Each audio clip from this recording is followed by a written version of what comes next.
الحمد لله وحده والصلاة والسلام على من لا نبي بعده وعلى آله وأصحابه ومن بهديه مقتدى أما بعد فأعوذ بالله من الشيطان الرجيم بسم الله الرحمن الرحيم يا أيها الذين آمنوا كتب عليكم الصيام كما كتب على الذين من قبلكم لعلكم تتقون صدق الله العظيم قال النبي صلى الله عليه وسلم من صام رمضان وعرف حدوده وتحفظ ما ينبغي أن يتحفظ عنه كفر ما قبله صدق النبي الكريم اللهم صل على محمد وعلى آل محمد كما صليت على إبراهيم وعلى آل إبراهيم إنك حميد مجيد اللهم بارك على محمد وعلى آل محمد كما باركت على إبراهيم وعلى آل إبراهيم إنك حميد مجيد حضور نبی کریم صلی اللہ علیہ وسلم نے ارشاد فرمایا من صام رمضان،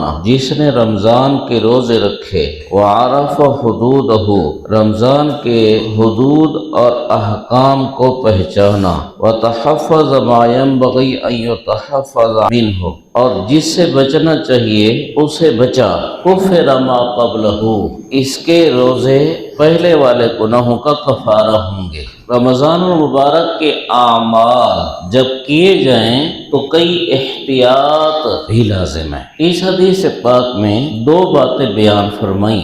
ایک بات رمضان المبارک کے احکام کی پہچان ہو، اور پہچان کا مطلب احکام کا خیال رکھے۔ بہت سے ہمارے مسلمان بھائی رمضان المبارک کے روزے رکھتے ہیں اور مسائل کا علم نہیں ہوتا، تو مسائل کا علم ہونا بھی ضروری ہے کہ رمضان المبارک کے روزے میں کون سے کام نہیں کرنے چاہیے۔ کھانا پینا، بیوی کے پاس نہ جانا، یہ تو ہر ایک آدمی جانتا ہے، لیکن صرف اس حد تک روزہ نہیں ہے، دوسری بہت سی باتوں سے بچنا ہے۔ اور ایسے ہی رمضان المبارک کے روزے کے مسائل معلوم ہوں، یہ ہے حدود اور احکام کو پہچاننا۔ بہت سے آدمی مسائل نہیں جانتے اور اپنی طرف سے کوئی غلطی کی اور پھر مسئلہ بھی خود گھڑ لیا۔ مثلا بھول سے کھانا کھا لیا، کچھ کھا لیا، بھول سے پانی پی لیا، اور اس کے بعد سمجھے کہ اوہو میرا تو روزہ تھا، میں نے تو کھا لیا اور پی لیا۔ اس کھانے اور پینے سے پھر کیا سمجھے؟ کہا بس روزہ تو ختم ہو گیا۔ جب روزہ ختم ہو گیا تو اب جان بوجھ کر کھانا پینا شروع کر دیا۔ یہ کیا ہے؟ مسئلہ نہیں معلوم، مسئلہ نہ جاننے کی وجہ سے یہ غلطی کر لی۔ حدیثوں میں آتا ہے، حضور نبی کریم صلی اللہ علیہ وسلم نے ارشاد فرمایا، جو بھول کر کھا لے، جو بھول کر پانی پی لے تو اس کا روزہ ہے، وہ اپنے روزے کو ختم نہ سمجھے، باقی جو کھا لیا پی لیا اور بھول آئی تو فإنما أطعمه الله وسقاه، یوں سمجھے کہ اللہ نے اسے کھلایا پلایا۔ اب بھول کر کھانے سے، بھول کر پانی پینے سے روزہ نہیں ٹوٹتا۔ کئی بندے مسئلہ نہ جاننے کی وجہ سے وہ روزہ ٹوٹا ہو سمجھتے ہیں اور پھر جان کر کھانا پینا شروع کر دیتے۔ ایسا نہیں کرنا چاہیے۔ ایسے ہی یہ مسئلہ بھی کئی دفعہ پیش آتا ہے کہ آدمی کو الٹی آ گئی، اب الٹی آئی تو ناظر خان مولویوں سے یا کسی بھی داڑھی والے حافظ قاری سے پوچھ لیا اور اس نے غلط مسئلہ بتا دیا تو سمجھا کہ بس الٹی آنے سے میرا روزہ ٹوٹ گیا، اور پھر روزہ ٹوٹنا سمجھ کر کھانا پینا شروع کر دیا، حالانکہ خود الٹی آئے تو اسے روزہ نہیں ٹوٹتا۔ تو ایسا مسائل کا جاننا بہت لازمی ہے۔ عرفہ حدودہ، مسائل احکام روزے کے آدمی جانے سمجھے، اور اگر خدا نخواستہ کوئی مسئلہ پیش آ جائے تو مستند علماء اور مفتیان سے رابطہ کرے، فون کرے۔ آج کل تو کوئی آدمی وفاق المدارس کے 8 سال لگاتا ہے تعلیم کے، تو ہمارے لوگ اس کو اور مولانا سے بھی بڑھ کر مفتی کہنے شروع کر دیتے ہیں، حالانکہ وہ مفتی نہیں ہوتا۔ مفتی وہ ہوتا ہے جس نے مفتیوں کے ماتحت بیٹھ کر علم کا کورس کرنے کے بعد مفتیوں کے ماتحت بیٹھ کر اس نے فتوے کا کام کیا ہو، وہ مفتی ہوتا ہے۔ فتویٰ دینا سیکھنا پڑتا ہے، تو ایسوں سے مسئلہ پوچھ لیتے ہیں تو وہ غلط مسئلہ بیان کر دیتے۔ آج کل یہ بھی مسئلہ ہے نا کہ بھئی ایک آدمی 8 سال لگا کر آیا اور آپ نے مسئلہ پوچھا، وہ سوچتا ہے کہ اگر میں یہ کہتا ہوں کہ مجھے مسئلہ آتا نہیں تو میری شان کے خلاف ہے، تو وہ غلط سلط مسئلہ بیان کر دیتا ہے۔ حالانکہ پیچھے ہمارے بزرگان دین یہ سمجھا گئے کہ جس مسئلے کا علم نہ ہو اس کے لیے کہہ دو لا ادری، کہ مجھے معلوم نہیں۔ مجھے معلوم نہیں۔ بڑے بڑے بزرگوں سے مسائل پوچھے جاتے تھے، کئی مسئلوں پر تو وہ بیان کر دیا کرتے تھے کہ یوں ہے، اور کئی مسئلے پر فرما دیا کرتے تھے لا ادری، نہیں معلوم، مجھے نہیں معلوم، کسی اور سے جا کے پوچھو۔ اور کئی دفعہ فرماتے تھے ہاں فلاں کے پاس جاؤ اور وہ اس بارے میں تمہیں جو مسئلہ بتائیں مجھے بھی آ کے بتانا۔ کوئی شیخ طنطاوی رحمہ اللہ گزرے ہیں مصر کے، یا عبد الفتاح ابو غدا رحمہ اللہ کا قصہ ہے، وہ پاکستان میں آئے تو واپس گئے تو ان سے کسی نے پوچھا کہ پاکستان کیسا ہے۔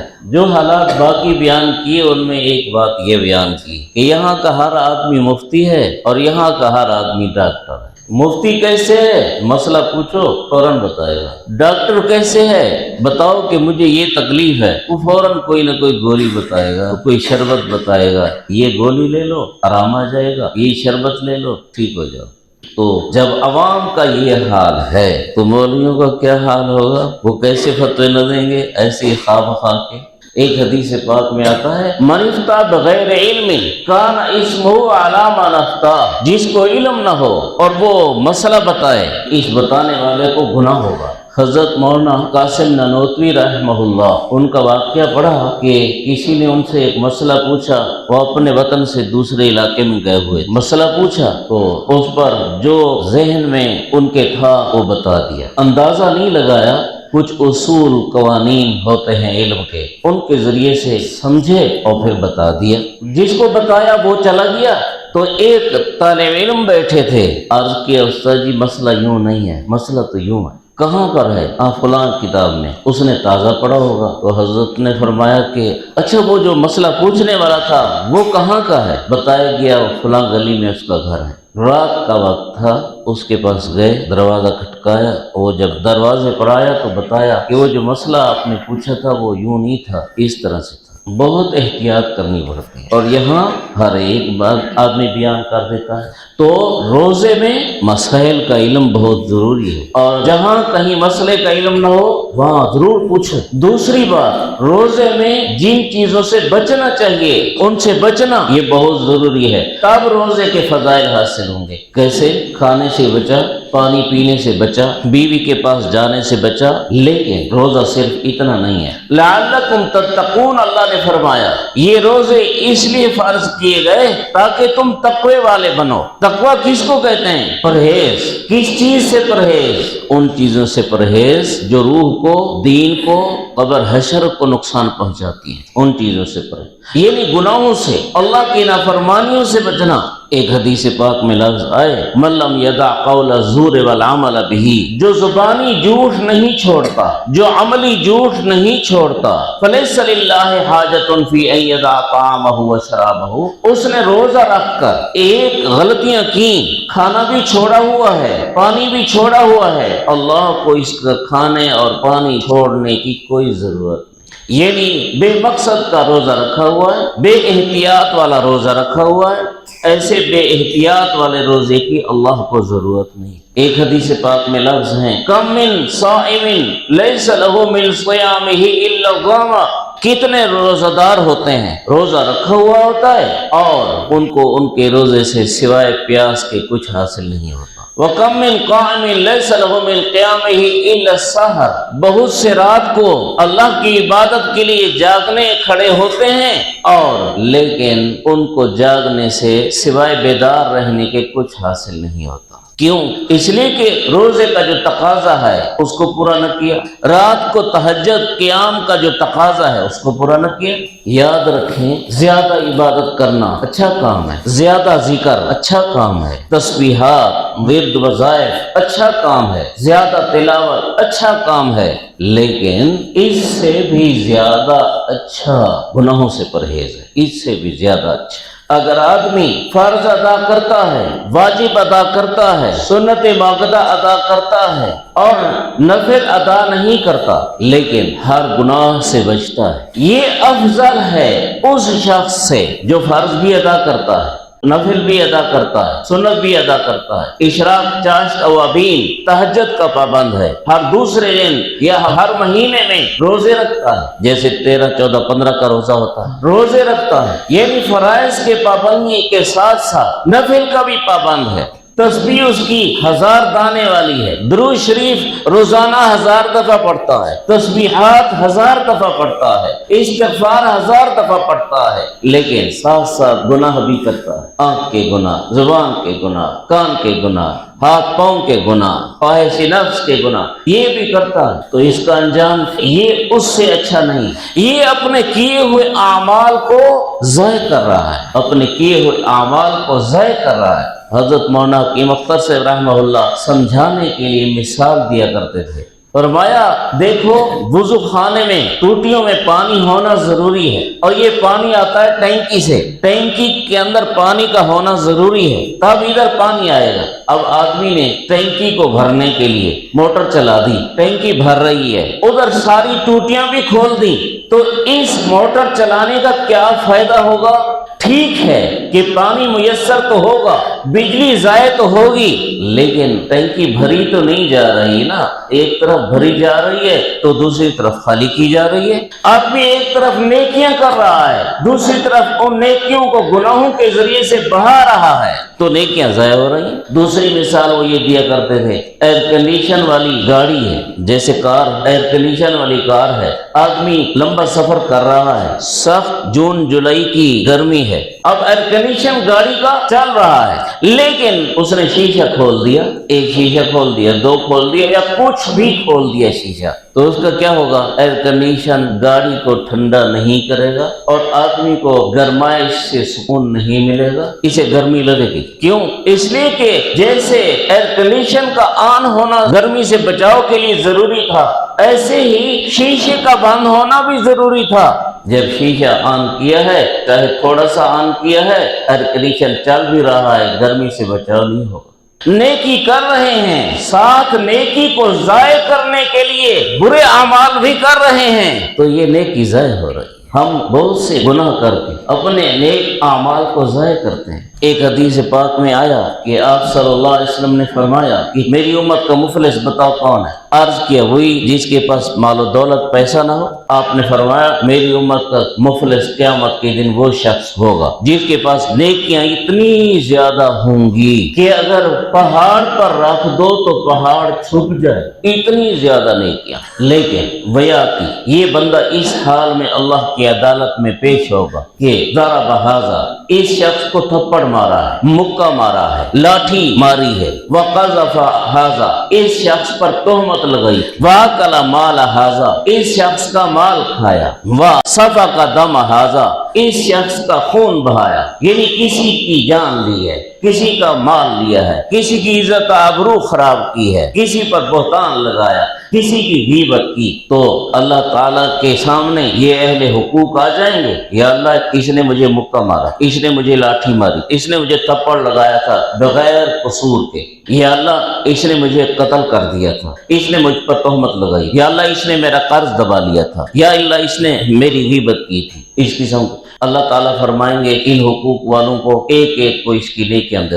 اب غیبت والا نیکی لے جا رہا، بہتان جس پر لگایا تھا نیکی لے جا رہا، جس کو قتل کیا تھا وہ نیکی لے جا رہا، جس کی غیبت کی تھی وہ نیکی لے جا رہا، جس کو تھپڑ لگایا تھا بغیر قصور کے وہ نیکی لے جا رہا، جس کو مکہ لگایا نیکی لے جا رہا، جس کو کسی بھی طرح سے تکلیف پہنچائی وہ نیکی لے کے جا رہا ہے، حتیٰ کہ حقوق والے باقی ہوں گے اور نیکیاں ختم ہو جائیں گی۔ اب کیا ہوگا؟ اللہ تعالیٰ فرمائیں گے ان حقوق والوں کے گناہ اس پہ لاد، وہ جو نیکیاں اتنی ڈھیروں لایا تھا اب ڈھیروں گناہ اٹھا کے جہنم کی طرف جا رہا ہوگا۔ اب کی ہوئی نیکیوں کا کیا ہوا؟ ضائع ہوگا۔ ایک حدیث پاک میں لفظ ہے کہ اللہ تعالیٰ ایک آدمی کو، ایک مسلمان کو اعمال نامہ دیں گے، وہ اعمال نامہ اپنا پڑھے گا، اس میں عرض کرے گا کہ یا اللہ مثلا میں تہجد پڑھا کرتا تھا اور اس کا پابند تھا، لیکن میرے اعمال نامہ میں تہجد تو لکھی ہوئی نہیں، میں اوابین پابندی سے پڑھا کرتا تھا، میرے اعمال نامہ میں اوابین تو لکھی ہوئی نہیں، میں درود شریف کی اتنی تسبیحات روزانہ پڑھا کرتا تھا، میں کلمہ شریف کی، میں استغفار کی اتنی تسبیحات، سبحان اللہ، الحمدللہ، اللہ اکبر، لا الہ الا، یہ تسبیحات پڑھا کرتا تھا، یہ تو میرے اعمال نامہ میں درج نہیں ہے۔ اللہ تعالیٰ فرمائیں گے جس کی تو نے غیبت کی ہے یہ اس کے اعمال نامہ میں چلے گئے۔ تو روزے کا فائدہ کیا ہے؟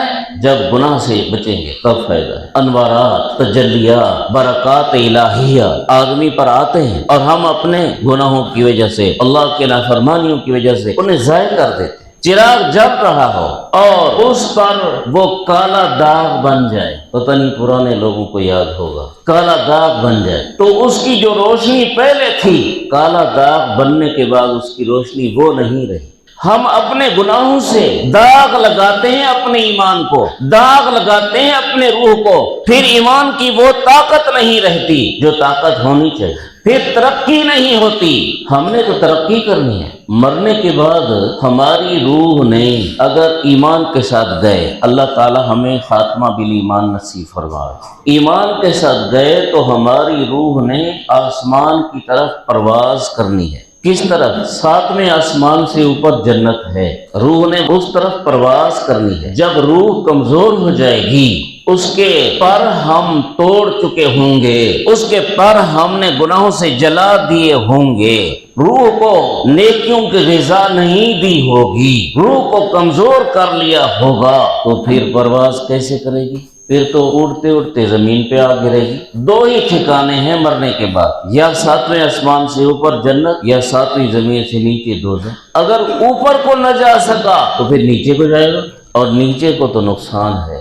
اس لیے روزے کا تقاضا یہ ہے کہ ہم ہر گناہ سے بچیں، آنکھ حرام نہ دیکھیں، غیر عورتوں کو نہ تکیں، بے ریش خوبصورت دلکش لڑکوں کو نہ دیکھیں، اچانک نظر پڑ جائے ہٹا لیں۔ حضرت امام اعظم رحمہ اللہ کا قول میں نے ایک جگہ پڑھا ہے، وہ فرماتے ہیں کہ اگر مسئلے اپنی طرف سے بنانے ہوتے، شریعت اپنی طرف سے بنانی ہوتی تو میں بے ریش لڑکوں کو پردے کا حکم کرتا۔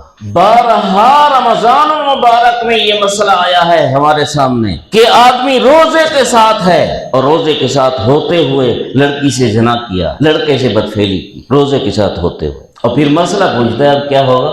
اس روزے کا تقاضا کیا پورا کیا؟ حضرت شیخ الحدیث رحمہ اللہ نے فضائل رمضان میں لکھا ہے کہ روزے میں تو آدمی اپنی بیوی سے بھی پیار کی باتیں نہ کرے، اپنی بیوی سے بھی پیار کی باتیں نہ کرے، اور حرام تو حرام ہے، تو آنکھ کی حفاظت، پھر اس پر اللہ تعالیٰ انعام بھی تو عطا فرماتے ہیں نا، کہ جس آدمی کے سامنے غیر عورت آئی، اس نے بناؤ سنگھار کیا ہوا تھا، اچانک نظر پڑی، پھر اس نے نظر ہٹا لی، اللہ تعالیٰ آخرت میں جو انعام عطا کریں گے تو وہ کریں گے، دنیا میں اللہ عبادت کی مٹھاس عطا فرماتے ہیں۔ آج ہماری عبادت میں مٹھاس نہیں ہے، کیوں نہیں ہے؟ اس لیے کہ گناہوں سے آلودہ ہے۔ مٹھاس کیا ہے؟ نماز پڑھیں تو مزہ آئے، تلاوت کریں تو لذت آئے، اللہ کا ذکر کریں تو لذت آئے، دل کرے کہ پڑھتا جاؤں، زیادہ سے زیادہ عبادت کرتا جاؤں، زیادہ سے زیادہ ذکر کرتا جاؤں، دل کرے۔ اور اب ہمارا دل کیا ہوتا ہے کہ امام کے پیچھے فرض پڑھنے پڑے تو امام نے اگر فرض لمبے کر لیے تو کیوں کر لیے؟ لمبی نماز پڑھاتے ہیں، لمبی تراویح پڑھاتے ہیں جی، یہ آرام سے قرآن پڑھتے ہیں جی۔ ہمارے ہاں کیا حال ہے؟ یہی حال ہے، آرام سے قرآن پڑھتے ہیں، ہم اس کے پیچھے نہیں پڑھتے، جو تیز پڑھے گا ہم اس کے پیچھے پڑھیں گے۔ یہ کیا ہے؟ مسجد سے بھاگتے کیوں؟ فرض نماز پڑھی اور فوراً نکلے، ہاتھ اٹھا کر اللہ سے کچھ مانگا ہی نہیں، فوراً نکلے۔ کیوں بھی فوراً نکلے؟ بس میرا کام ہے بھئی، پہلے اللہ سے عبادت کر کے کچھ مانگ تو لیتے، اب مانگنے کا یہ حال ہے، بس الفاظ بول دیے اللہ انت السلام انت السلام تو اب تیار جلال۔ یہ دعا ہے، یہ دعا نہیں ہے، دعا سے مذاق ہے۔ دعا کا معنی کیا ہوتا ہے؟ مانگنا ایک ہے، مانگنا ایک ہے، الفاظ پڑھنا۔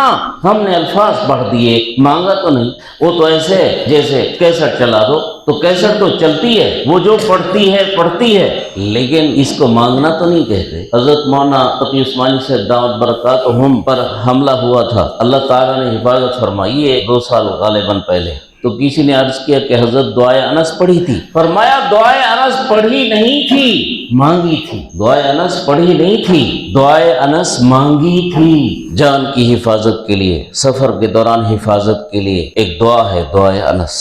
آپ لوگوں کو تبلیغ میں نکلنے کے لیے، روزے کے لیے، چلے کے لیے 4 مہینے کے لیے بھی وقت نہیں ہے، تو ابھی میں آپ کو الفاظ سنا دوں تو آپ کیا سمجھیں گے کہ بھیا استاد نے جو دعا سنائی بس ہم نے سیکھ لی، آپ نہیں سیکھ لیں گے۔ اللہ اکبر اللہ اکبر اللہ اکبر اللہ اکبر، بسم اللہ علی نفس نفسی و دینی بسم اللہ علی کل شیء اعطانی ربی بسم اللہ خیر الاسماء بسم اللہ الذی بیدہ الشفاء بسم اللہ الذی اسمہ برکۃ و شفاء بسم اللہ خیر الاسماء. یہ بہت لمبی دعا ہے. اللہ اللہ ربی لا اشرک بہ احد اسألک اللہم بخیرک من خیرک الذی لا یعطیہ احد غیرک عز جارک و جل ثناؤک ولا الہ غیرک اجعلنی فی عیادک من شر کل سلطان ومن الشیطان الرجیم. اللہم انی احترس بک من شر جميع كل ذي شر خلقته واحترز بك منهم واقدم بين يدي ومن خلفي وعن يميني وعن يساري ومن فوقي. بسم الله الرحمن الرحيم. قل هو الله احد الله الصمد لم يلد ولم يولد ولم يكن له كفوا احد. اور پھر اپنے پر ہاتھ پھیرنے. یہ دعا انس. اب آپ میں سے کس کو یاد ہو گئی؟ کسی کو نہیں. کچھ وقت نکالا کرو خدا کے لیے. یہ چلے 4 مہینے لگایا کرو جماعت کے ساتھ. یہ میرے پاس وقت نہیں. اللہ کو دینے کے لیے بھی وقت نہیں. جماعت کو دینے کے لیے کیا وقت ہے؟ ابھی یہی تو رونا رو رہا ہوں کہ بھی اب فرض پڑے تو کیا کیسی پڑی؟ اللہم تسلان کا ساتھ تو آپ تیار بن جائے. یہ اللہ سے مانگا نہیں، جیسے مذاق کیا. تھانے دار کے پاس جا کر درخواست کرو نا. تم دیکھو تم نے کیسے درخواست کی. محترم مکرم جناب عالی عزت مآب فلاں اور ایسا اور ویسا. ہماری ایک عاجزانہ درخواست ہے. جیسے تھانے دار کو درخواست کی ایسے اللہ کو درخواست کی. اللہ کو تھانے دار سے بھی گرا دیا. اللہ کے در کو تھانے دار کے در سے بھی گرا دیا. اللہ کے سامنے کی دعا کو تھانے دار کے سامنے کی درخواست سے بھی گرا دیا. یہی حال ہماری نمازوں کا ہے. کیسے پڑھتا ہے؟ مولوی کے پیچھے آئے تو جلدی ختم کرے اور خود تو بس وہی بٹن دبایا اور مشین چل گئی اور السلام علیکم ورحمۃ اللہ بھی ہو گیا. آنا جانا ہے، باقی کچھ نہیں. قرآن شریف میں لفظ ہے ولا یذکرون اللہ الا قلیلا. منافق لوگوں کی نماز یہ ہوتی ہے کہ نماز میں اللہ کو تھوڑا یاد کر. یہ منافق لوگوں کی نماز ہوتی ہے. ہم لوگوں کی نماز کیسی ہے؟ ہم کہیں منافق تو نہیں؟ منافقوں والی نماز تو نہیں ہے. یراؤن الناس، لوگوں کو دکھاتے ہیں کہ یہ ہم نمازی ہیں. ولا یذکرون اللہ الا قلیلا. کسی نماز کے حصے میں اللہ کو یاد کر لیا، ورنہ دکان مکان بچے دنیا اور سارا باقی کچھ غائب ہے. ہم کیا کر رہے ہیں؟ یہ عرض کرا روزے میں گناہوں سے بچیں. زبان کا احتیاط. جھوٹ بول رہے ہیں رمضان المبارک میں، جھوٹ بول رہے ہیں رمضان المبارک میں، گالی دے رہے ہیں رمضان المبارک میں، لعنتیں کر رہے ہیں رمضان المبارک میں، غیبت کر رہے ہیں رمضان المبارک میں. کیا کچھ زبان سے ہمارے گندہ نکلتا ہے، وہ گناہ نکلتے ہیں. حضرت ام المؤمنین عائشہ صدیقہ رضی اللہ عنہا کے سامنے حضور صلی اللہ علیہ وسلم نے ایک اور زوجہ مطہرہ کا ذکر کیا، اور اس زوجہ مطہرہ کی قد چھوٹی تھی. تو عرض کیا یا رسول اللہ وہ جو اتنی ہے یعنی چھوٹی قد والی. نبی کریم صلی اللہ علیہ وسلم نے اس پر کیا فرمایا؟ تم نے ایسا بول بولا ہے کہ اگر اس بول کا جسم ہوتا اور اس بول کو میٹھے سمندر میں پھینک دیا جاتا تو یہ میٹھا سمندر بھی کڑوا ہو جاتا. ہم کیا کر رہے ہیں؟ اب ام المؤمنین نے گالی تو نہیں دی، اتنا کہا وہ جو چھوٹی قد والی اتنا سا بولا.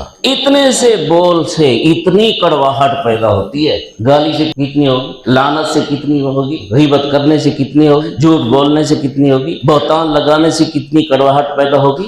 اب جب ہمارا ایمان اتنا کڑوا ہو چکا ہے تو ہمیں عبادت میں کیا لذت آ رہی؟ اتنا کڑوا ہو چکا ہے. ایسے ہی صبح کو سحری کرتے وقت، شام کو افطاری کرتے وقت اپنے پیٹ میں حلال ڈالو، حرام نہ ڈالو. رشوت خور، سود خور، دھوکہ دے کے اپنا سودا بیچنے والے، برے کو چھپا کر اچھے کو اوپر دکھا کر بیچنے والے، 2 نمبر کی چیز 8 نمبر کی چیز 1 نمبر کی کر کے بیچنے والے، جب یہ آمدن اپنی لے جا کر شام کو روزہ اسی آمدن سے افطار کریں گے تو وہی ہوگا روزے سے سوائے بھوک کے اور سوائے پیاس کے کچھ حاصل نہ. سارا دن حلال روٹی سے بچے، حلال پانی سے بچے، حلال بیوی سے بچے، اور افطار کرتے وقت حرام ڈال دیا نا. مثال کے طور پر سمجھایا کرتا ہوں، دیکھ لو ہمارا حلال جانور مردار ہو جائے تو ہم اسے گھر میں نہیں رکھتے، ہم اس کے گوشت کو تقسیم نہیں کرتے، نہ کھاتے ہیں نہ کھلاتے ہیں نہ کھاتے ہیں، اور کتوں اور بھیڑیوں اور درندوں کے لیے باہر پھینک آتے ہیں. یہ گائے ہے 1 سوا لاکھ کی اور پھینک دی. پھر اپنے اندر حرام کیوں ڈال دیا؟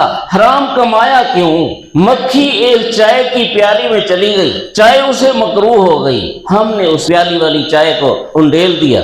بھئی وہ تو حرام بھی نہیں ہوئی، وہ تو مکروہ ہوئی. اسے طبیعت نے کہا کہ نہیں اندر نہ جائے، یہ حرام کیوں اندر جاتا ہے؟ حضرت سعد بن ابی وقاص رضی اللہ عنہ نے فرمایا یا رسول اللہ میرے لیے دعا کریں کہ اللہ میری ہر دعا قبول فرمائے۔ حضور نے فرمایا سعد اگر تو یہ چاہتا ہے کہ تیری ہر دعا قبول ہو، خیال کر تیرا ایک لقمہ بھی اندر حرام کر نہ جائے، بس پھر تیری ہر دعا قبول ہو۔ حضرت سعد بن ابی وقاص نے اس کی پابندی کی تھی تو پھر دعا کی بھی قبول ہو گئی، بد دعا کی بھی قبول ہو۔ اور ہم کہتے ہیں کہ اللہ تعالی ہماری دعائیں قبول نہیں کرتا، کیسے قبول کرے؟ ہم نے شرطیں پوری نہیں کی، ہم تو بس نام کے مسلمان ہیں۔ اچھا اس کے ساتھ ایک اور عرض کروں، بڑی موبائل انٹرنیٹ خدا کے لیے رمضان کے روزے میں یا تو بند کرو، بند نہیں کر سکتے تو کم از کم حرام نہ دیکھو، گناہ کی چیزیں نہ دیکھو، یہ عورتوں کی اور نیم برہنہ آدھی ننگی کل ننگی یہ چیزیں تو نہ دیکھو۔ جیسے غیر عورت کو یوں چلتے دیکھنا حرام ہے، ایسے ہی موبائل میں دیکھنا بھی تو حرام ہے۔ اپنے آپ کو، اپنی آنکھوں کو بچائیں، اپنے دل دماغ کو پاک کریں،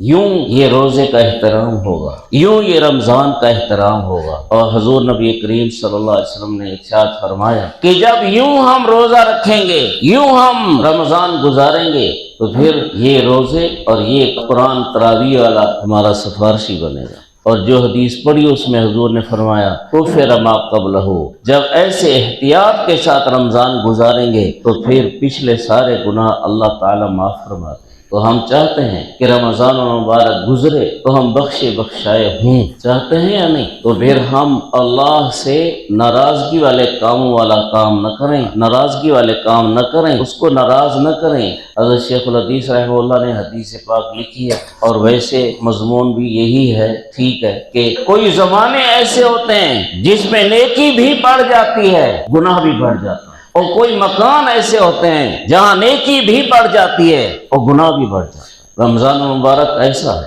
کوئی کعبۃ اللہ میں گناہ کرے تو کیا ہو، بہت بڑا گناہ، اور کوئی مسجد نبی میں گناہ کرے اس سے کم لیکن بہت بڑا گناہ، کوئی مسجد میں گناہ کرے اس سے کم لیکن بہت بڑا گناہ، اور گلی کوچے میں یا اپنے گھر میں کمرے میں بند چھپ چھپ کر گناہ کر لیا تو بہت بڑا گناہ لیکن ان سے کم۔ تو رمضان المبارک بھی ایسا ہے، اس میں جو گناہ کریں گے، چھوٹا گناہ بڑا گناہ بہت بڑا گناہ ہے، اس لیے ہم اپنے آپ کو گناہوں سے بچائیں تاکہ رمضان ہمارے لیے شفیع بنے، روزے ہمارے لیے شفیع بنے، تراویح کا قرآن ہمارے لیے شفیع بنے۔ اللہ ہمیں یہ سعادت نصیب فرمائے۔ آخر دعوانا الحمدللہ۔